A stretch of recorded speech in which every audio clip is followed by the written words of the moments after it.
পৃথিবীতে অনেক সাগর ও মহাসাগর আছে, কিন্তু আয়তন ও গভীরতার দিক থেকে সবচেয়ে বড় হলো প্রশান্ত মহাসাগর। এর গভীরতা প্রায় 11,000 মিটার এবং এর প্রশস্ত প্রায় 19,300 কিলোমিটার, অর্থাৎ চাঁদের চেয়েও 5 গুণ বেশি চওড়া। প্রায় 16.3 কোটি বর্গ কিলোমিটার এলাকা জুড়ে এই মহাসাগর পৃথিবীর মোট পৃষ্ঠের 30% এর বেশি জায়গা দখল করে আছে। মজার ব্যাপার হলো, পৃথিবীর সব মহাদেশ একসাথে মিললেও প্রশান্ত মহাসাগরের তুলনায় ছোট হবে। কিন্তু এত বড় মহাসাগরটি কিভাবে সৃষ্টি হলো সেটাই জানবো আজকের এই প্রতিবেদনে। বিশ্লেষকদের মতে এর উৎপত্তি ঘটেছে এক প্রাচীন সুপার মহাসাগর থেকে, যার নাম প্যান্থালাসা। কোটি কোটি বছর আগে পৃথিবীতে একটাই মহাদেশ ছিল, যাকে বলা হয় প্যানজিয়া।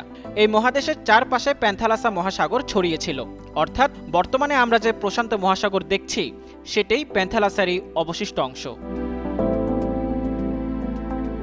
সমুদ্রবিজ্ঞানীদের মতে পৃথিবীর ভূপৃষ্ঠ টেকটোনিক প্লেটটি বিশাল শিলাখণ্ড দিয়ে তৈরি। এই প্লেটগুলো সারাক্ষণ নড়াচড়া করে এবং মাঝে মাঝে ধাক্কা খায়। প্রায় কোটি বছর আগে এই নড়াচড়ার কারণেই প্যানজিয়া ভাঙতে শুরু করে এবং এতে দক্ষিণ আমেরিকা, আফ্রিকা, অ্যান্টার্কটিকা, অস্ট্রেলিয়া এবং ইউরেশিয়া এই মহাদেশগুলো তৈরি হয়। প্যানজিয়া ভাঙার ফলে এক পর্যায়ে ফারালন, ফিনিক্স ও ইজানাগি নামে তিনটি প্রাচীন টেকটোনিক প্লেট একসঙ্গে মিলিত হয়। ফলে সেখানে জন্ম নেয় প্যাসিফিক প্লেট। এই প্লেটের উপরেই ধীরে ধীরে গড়ে ওঠে আজকের প্রশান্ত মহাসাগর।